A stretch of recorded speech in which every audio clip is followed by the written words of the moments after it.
Olá a todos, me chamo Gabriel Ruiz, sou estudante de medicina no terceiro ano da Unipar e vim aqui apresentar para vocês um resumo do projeto de iniciação científica que a gente vem desenvolvendo, que trata a respeito da análise dos efeitos do bisfenol A sobre os neurônios nitrinérgicos do plexo meentérico de ratos machos Wistar.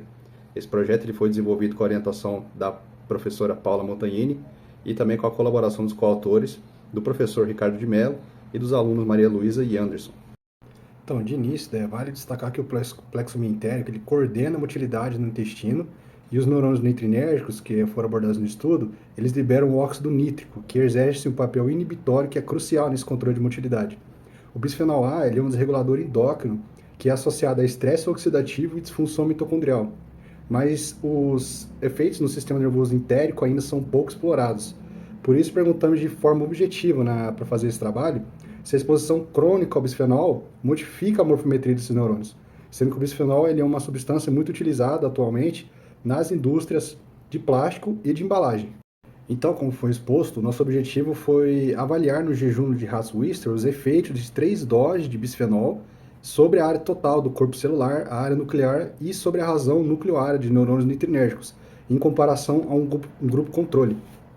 Então, prosseguindo com a metodologia, a gente trabalhou com 32 ratos Wistar machos, que foram distribuídos em 4 grupos de 8, sendo os grupos controle, o grupo dose 1 com dose de 0,05 mg por quilo, o grupo 2 com dose de 0,25 e o grupo 3 com dose de 0,5 de bisfenol, que foram administrados por gavagem durante 12 semanas, com ajuste semanal por peso.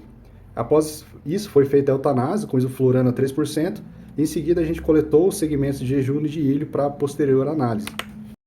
Em seguida, a gente fez a evidência dos neurônios nitrinérgicos pela reação NADPH diaforase, e assim padronizamos a captura das imagens e realizamos a morfometria através de um software chamado ImagePro Plus, obtendo uma área total, a área nuclear e posteriormente, através de uma fórmula, obtivemos a razão núcleo-área.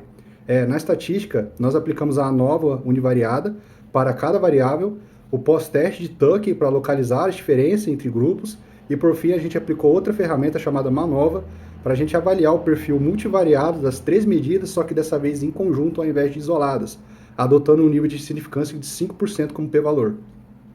Então, começando com os resultados pelos testes univariados, observamos diferenças entre os grupos para a total, com um F alto dando um p-valor baixo, e para a nuclear também com um F alto dando um p-valor baixo. A razão nuclear não diferiu, sendo que a gente obteve um valor de F baixo com um p-valor maior que 0,05, né? Então sem significância estatística. Em outras palavras, houve efeito do tratamento sobre as dimensões do corpo celular e do núcleo, mas a proporção entre elas foi preservada. Após a análise univariada, prosseguiu-se com um pós-teste de Tuck para acharmos aonde essa diferença se iniciava, né? E destacamos que a diferença iniciou-se na dose intermediária e na dose alta, né? Ou seja, o grupo 2 diferiu do controle. Já o grupo 1, que é a dose de 0,05 mg, não houve diferença significativa, como é mostrado na figura do slide. Então, a gente pode inferir que o efeito ele aparece a partir da dose de G2, de 0,5 mg por quilo, e ele se mantém praticamente inalterado, como mostram os gráficos, a partir dessa dose. Em seguida, a gente passou a analisar essas variáveis de forma simultânea, em conjunto. A MANOVA ela confirmou que há sim uma diferença global desse conjunto, ou seja, o conjunto difere em outros grupos, pois a gente obteve um Wilks lambda de em torno de 0,9, um fator F de 4,76 e um p-valor menor que 0,01, indicando significância estatística, né?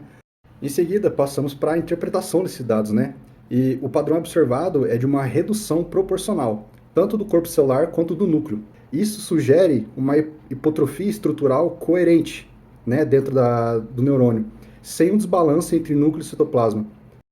E para concluir, para realizar uma síntese do que foi exposto, a exposição crônica ao bisfenol alterou a morfometria de neurônios nitrinérgicos do plexo meentérico, né, e observamos reduções significativas de área total e de área nuclear, havendo assim uma certa proporcionalidade na hipotrofia do neurônio.